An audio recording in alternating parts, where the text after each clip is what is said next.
தயவு. Part 3. God Man.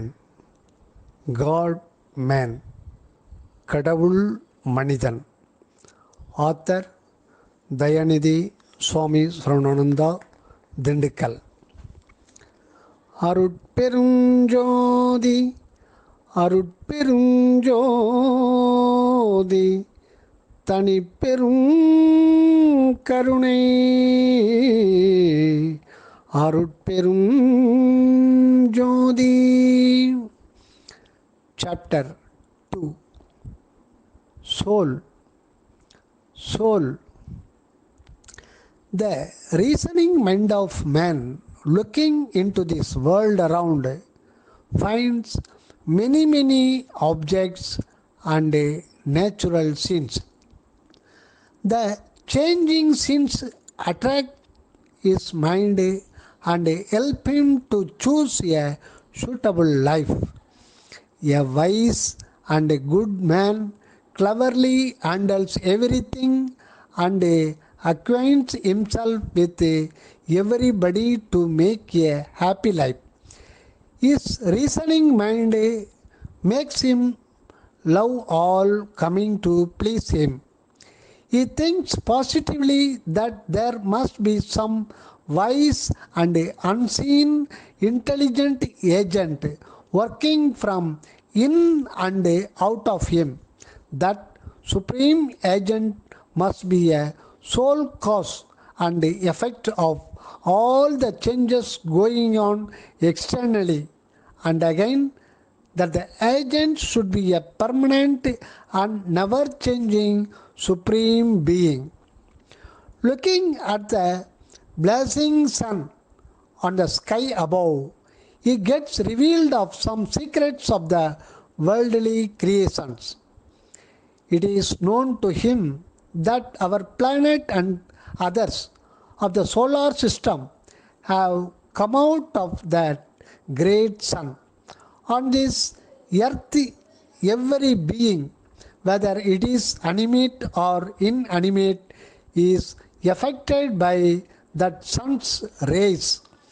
At every moment, the solar energy is working to bring out all the changes of this world. At the same time, that sun alone is shining without any change for millions and millions of years. The human mind alone is able to understand that the solar energy working for some higher intention of the great Lord of this universe. According to the external expression of this universe, the internal force should be commanding potentially, lest the universe should collapse. That internal energy of some divine quality is in itself termed as the soul or the real self. This is the permanent living particle in the world of multi-creations. All the creations of form or body is brought up and kept for the time being. That period of this formation around a soul atom may be either a moment or many long years. So long as the soul power is kept unrealizable by a living soul of man, it is continuously surrounded by a certain physical subtle body according to its development. To that soul, a suitable body comes to form around by the attraction of the life force set on the material particles of the world. Until that life energy is working from the soul, the body around is in living condition, and therefore it grows and undergo many changes. No sooner that life energy is cut off than the body becomes a dead matter and begins to decay. From all these experience, we can infer that the soul is the main entity in this human life. In other words, the man may be represented as a soul being.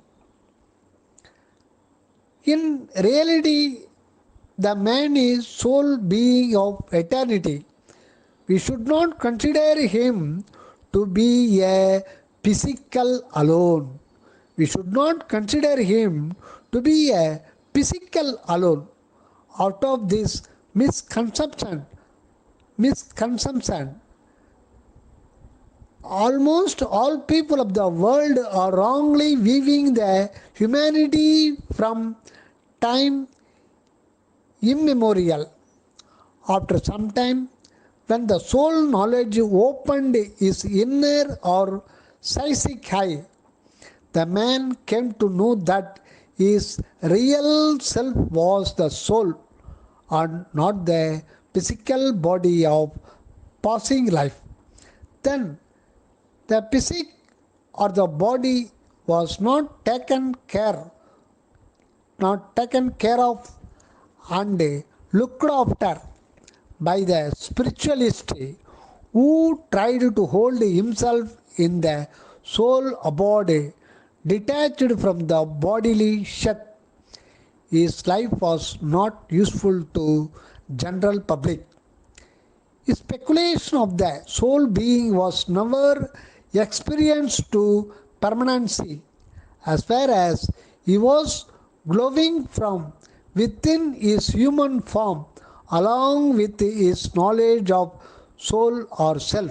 The soul was with him, and then it was completely vanished when the body is separated. Therefore, it is clear that the soul alone is not the whole to make a man, and the existence of the eternal soul cannot be acknowledged without this human life. Subheading: the soul and its work spot. The soul and its work spot. We know all about the physical bodily creation and its different functions.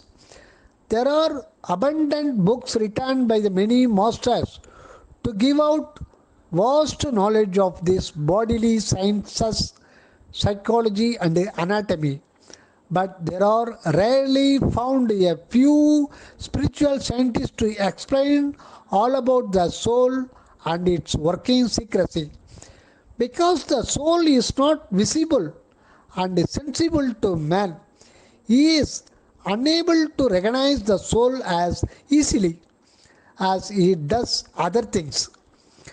When a great spiritual master by his severe penance and yoga sadhana experiences his soul power working in his body, he tries to explain something about the soul.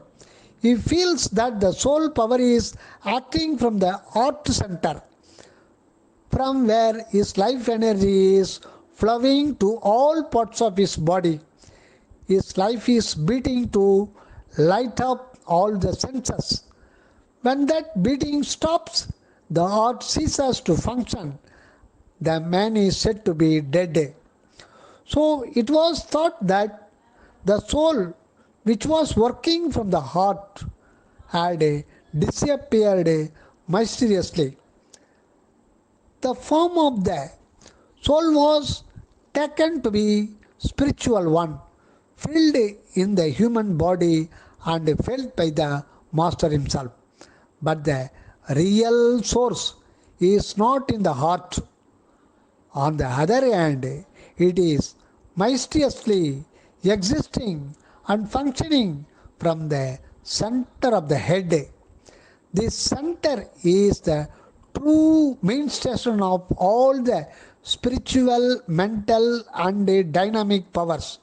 From the center, the heart gets its basic vital forces and powers to live and develop into this world.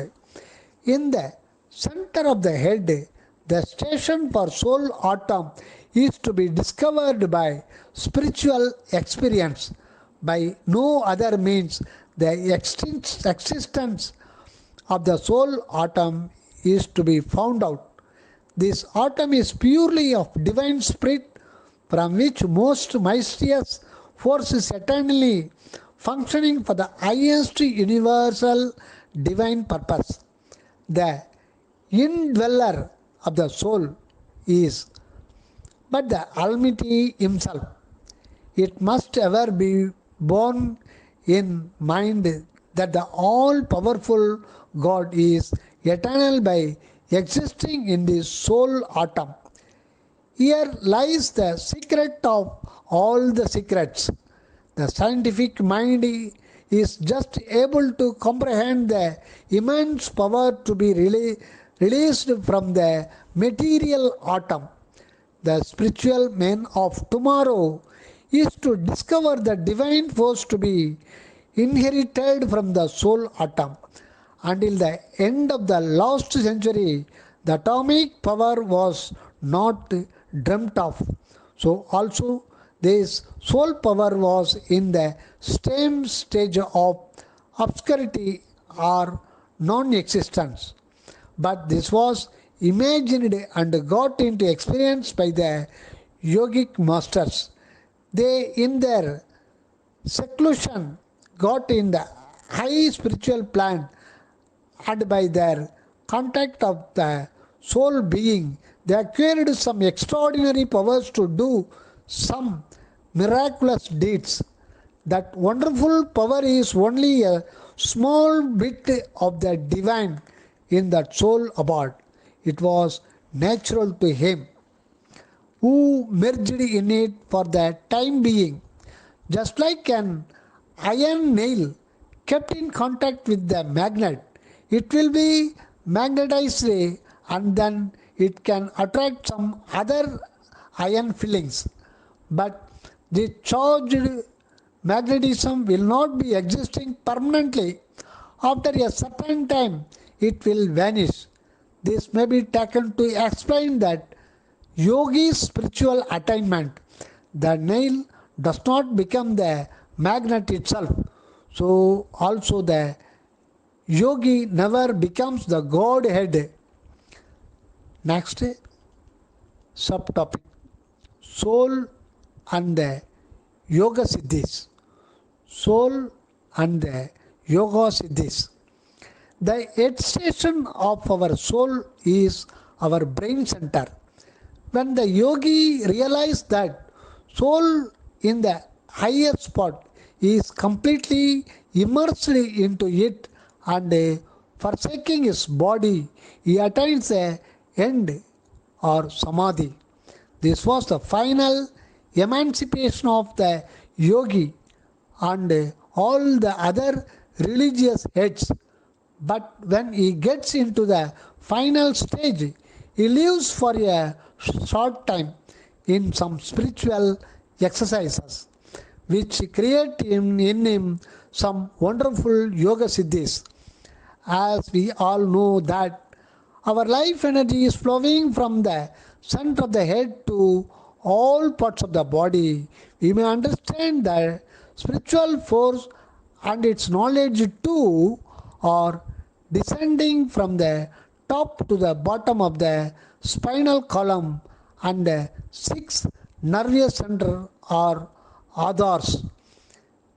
When a master yogi wakes up the mysterious power in the lowest nerve center or Mooladhara, he is able to get some wonderful attainment by which he can perform some extraordinary miraculous deeds. Then as he ascends, he obtains more and more power to spell out, but all ends when he merged into the last stage. There were many yoga siddhas in the past. The general public were greatly admiring those yogis and their attainments, but the result was not so attractive, as there was not found a blessed life of stainless happiness. The highly developed yogi too was simply passing away just like a layman. Because of his wonderful attainment, the yogi was much praised by the surrounding people. Today, there are found no such yogis, and the worldly people too do not believe in those spiritual powers as in the past. Out of some faith, some religiousness, worship the old miracle mongers. Till now, the soul abode is thought to be the eternal place of rest, and that soul is the lotus foot of God. When a man holds himself in the soul abode, detaching from the physical body, it was thought he attains the eternal rest. Since he loses his living body and dissolves into nothingness, there is found no soul experiencing life to him, because a mere soul alone cannot be making a complete life in this world or somewhere else. Though the soul is birthless and deathless, it is of no use to itself unless it is fully experiencing the life in this glorious human body. In no other form the soul lives fully. Therefore, when the soul leaves of the body, either by ordinary death or samadhi, it cannot be taken as living in oneness of God. To that divine life, one must be living the highest soul life without ever losing the body and getting it transformed into the form of His gracious light. Dayo. This will continue in the next part. Dayo.